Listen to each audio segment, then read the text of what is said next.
REKA is a new cozy game that just released in early access, and the vibes, oh, they're fantastic. It's set in this autumn witchy world, and it's just perfect for especially this season. I wanted to get lost in this seemingly relaxing world, and it seemed like a very quest-heavy game from just the trailers that I watched, and I love me some quests. So REKA was right up my alley. Purchased the game, got to playing. I probably could have done a little more research into it. I just kind of saw questing and witchy vibes, and it just immediately sold me.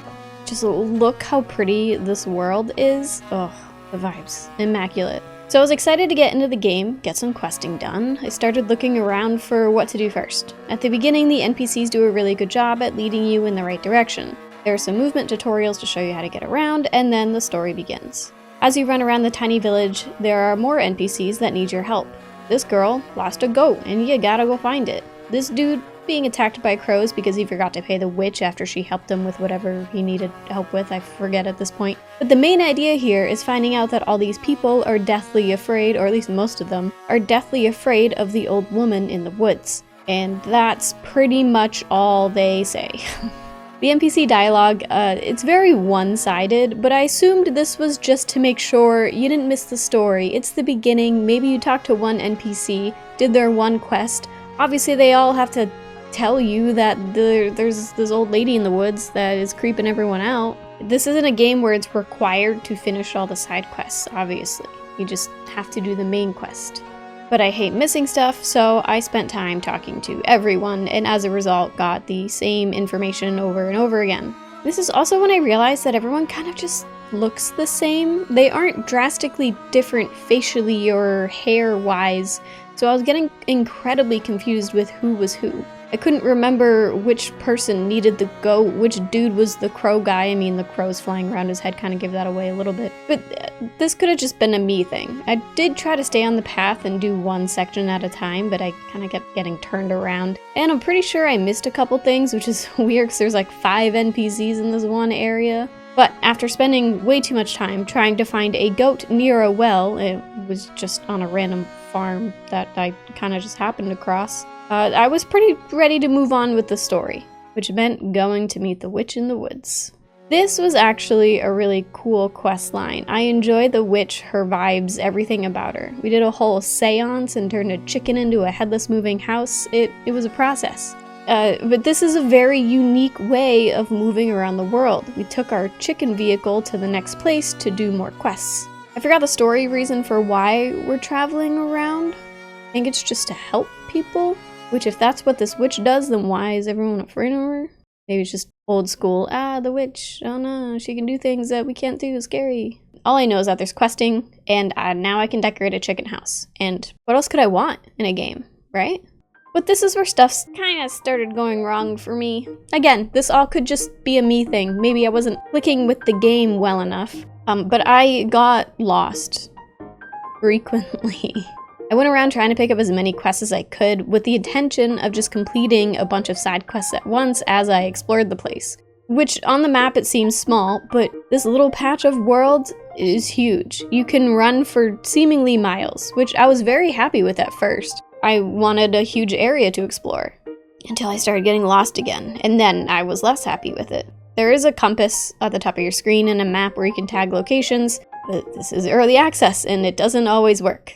You know, I can look past that, early access, things probably just aren't working as properly as they should be. There's this one girl that asks you to harvest her hives, and I did that, totally cool. Everything was great. And then she was like, oh, there's supposed to be a 3rd hive. If you find it, let me know. So I thought that was part of the quest, was going to find the 3rd hive. I ran around this very empty world for a while, trying to find this hive. There really isn't too much to find outside of where your side quests are, besides the occasional cluster of like mushrooms or berries. And maybe that's just because I'm at the beginning of the game. I'm assuming eventually there'll be a ton of forageables to find, more things to look at.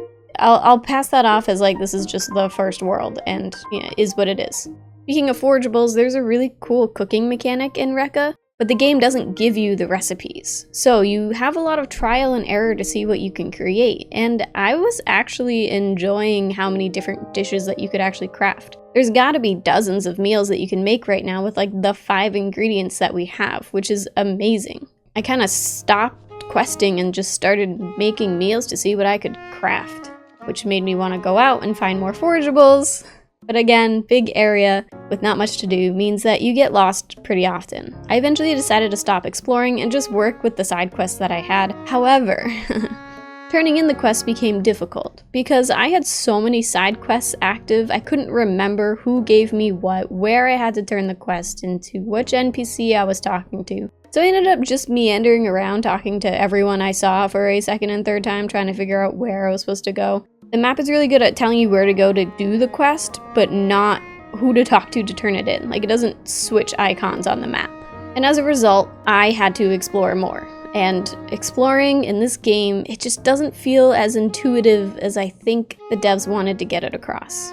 Usually side quests will bring you to a discoverable place on a map, which happened to me one time. One side quest brought me to this shack with a mirror. I had to light some candles and then my mirror was happy. As a result, I got furniture of said mirror and now I can customize my character whenever I want. It was nice that a side quest led me to an area adjacent to it because there's no chance that I would have found this shack on my own, even though I spent an hour running around the map looking for this freaking hive. But watching other people find stuff I haven't found is kind of pretty cool. It brings a bit of wonder to the world. But again, a quest should bring me close to a place that I should find, or at least in range so I can find it and then experience it for myself. Because if I'm not going on YouTube and watching other people stream this game, how do I know that there's other things to discover?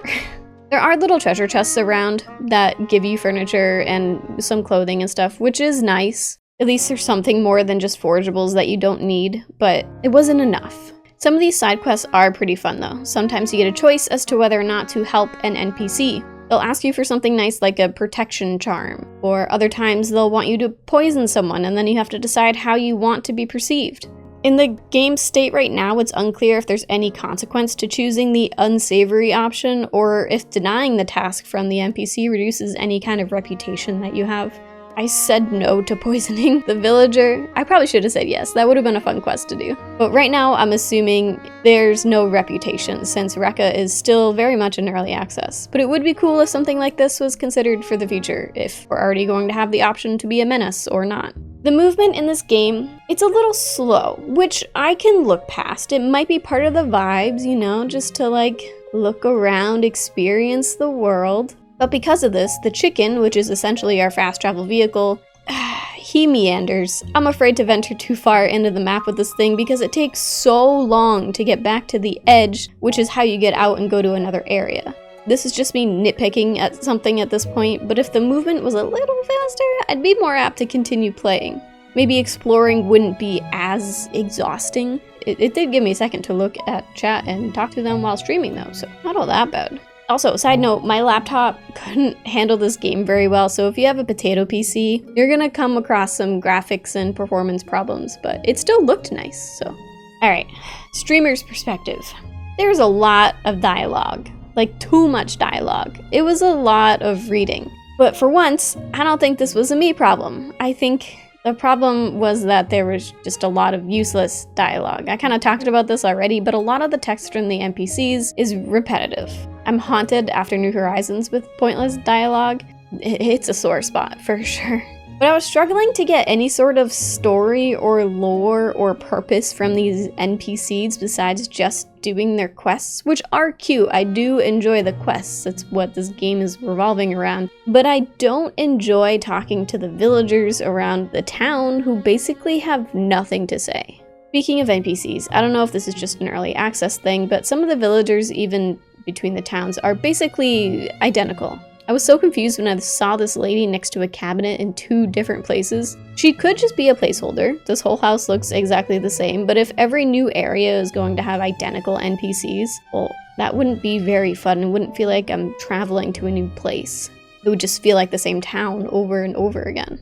And then, the worst part of REKA, it's short. And I don't mean early access short, I mean this kind of felt like a demo short. Most early access games give you maybe 15 to 20 hours of playtime, basically like the main game and then some extra features that'll come later. But I took my time talking to, if not all, most of the villagers, exploring around for way too long, and I beat the game in about 3 hours. That's not really worth the $15 for me. After you complete the main quest line that they have available, REKA then turns into a sandbox mode, where you can still do some side quests and decorate your chicken house. But I struggle to do these side quests when there's no end game or no benefit. I'm just questing and the game is just done, so I'm questing for no reason. Maybe some furniture, some cool stuff to put in my house. Which is cool. If you want more of the game, then there is something to do. And I still can't figure out how to get more wood. There is like a main quest that you have to do, which was awesome. The main quest in this game, just hands down the coolest thing ever. And I still don't know how to get wood. I wanted to make more furniture and decorate more, but that might be a me thing. I don't know how to do it. I will say though, the decorating in this game is really nice. The free placing, fantastic. There's a bunch of little tiny decoration options. You can make a really nice house. It's one thing I'm really excited to explore more as the game grows. Between the decoration of the chicken house and the main story, I am invested. Like, I am curious. I'm just upset that it's done already. It was one stream. In my professional cozy opinion, hold off on buying this game for now. It has a ton of potential, but it's not quite there yet. The amount of gameplay that you get, in my opinion, isn't worth the $15. This is a nice demo with some great quests, but I want more for my money. And I guess that's a good sign. If you want more of a game, then there's something there that speaks to you. I want this to be everything I was hoping, and I'm not sure it quite meets that. Hopefully we'll get more content soon, but I want more now. Future Core here, and as per usual, because I am making a video about this and talked about how I have no idea what's coming next, we're actually getting a roadmap. End of September, we're getting some bug fixing, stability, optimization. October, we're getting a minor update with the themed content drop and some new furniture items. Late 2024, we're getting crafting themed content drop, which sounds fun. And then early 2025 is when a major update comes with main story and more. Hopefully that's super early 2025. A little salty, I gotta wait like 3 more months to experience anything at the very least, but is what it is. I'm excited there's at least a roadmap. All right, back to past Cora. Have you played REKA? What are your thoughts? Let me know in the comments below, and I'll see you next time. Bye.